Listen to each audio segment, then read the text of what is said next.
Le monde bouge, Axel de Tarlet. Bonjour Axel. Bonjour Mathieu. Et si on y arrivait ?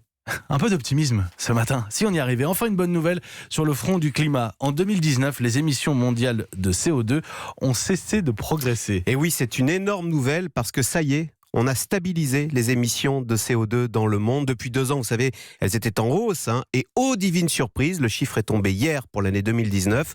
L'an dernier, nous avons fait plus 0%. Les émissions mondiales dans l'énergie sont restées stables. Alors toute la question, et c'est la question que pose l'Agence internationale de l'énergie qui publie ces chiffres, c'est: sommes-nous à un pic ? Est-ce que cette pause est annonciatrice d'une baisse à venir de nos émissions et l'avènement d'un monde bas carbone qui nous permettrait de sauver le climat ?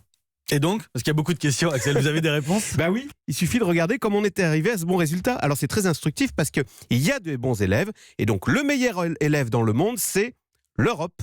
Nos émissions de CO2 ont baissé l'an dernier, moins 5%. Bravo, et ce grâce aux éoliennes, grâce au solaire, à la fermeture de centrales à charbon. On y arrive, c'est ça qui est encourageant.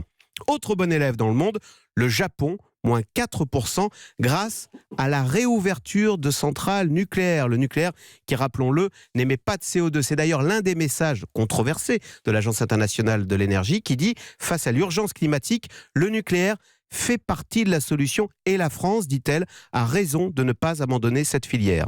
Et puis alors, il y a un bon élève inattendu, les États-Unis, moins 3%. Pourquoi ? Parce qu'avec tout leur gaz de schiste, les centrales à charbon ont fermé aux États-Unis et ont été remplacées par des centrales à gaz 2 fois moins polluantes. C'est difficile, hein. C'est ce débat qui déchire les écologistes sur le nucléaire, qui n'émet pas de gaz à effet de serre, il faut le rappeler. Et puis le gaz de schiste, pour d'autres raisons écologiques. Il y a des écologistes qui disent qu'il faut hiérarchiser nos problèmes, et le problème numéro 1, il y a une urgence climatique. C'est le CO2. Ça, c'est une réalité. En revanche, il y a un mauvais élève, ça on en est sûr, la Chine. Voilà, la Chine qui, elle, ouvre massivement des centrales à charbon, ce qui fait que tous nos efforts sont réduits à néant, et donc on arrive quand même à cette moyenne de 0. D'où cette idée d'ailleurs d'imposer une taxe carbone aux frontières de l'Europe pour pénaliser cette économie du charbon. Car la bonne nouvelle, et c'est le message de l'Agence internationale de l'énergie, c'est que les outils existent, que ça marche et que ça produit des résultats.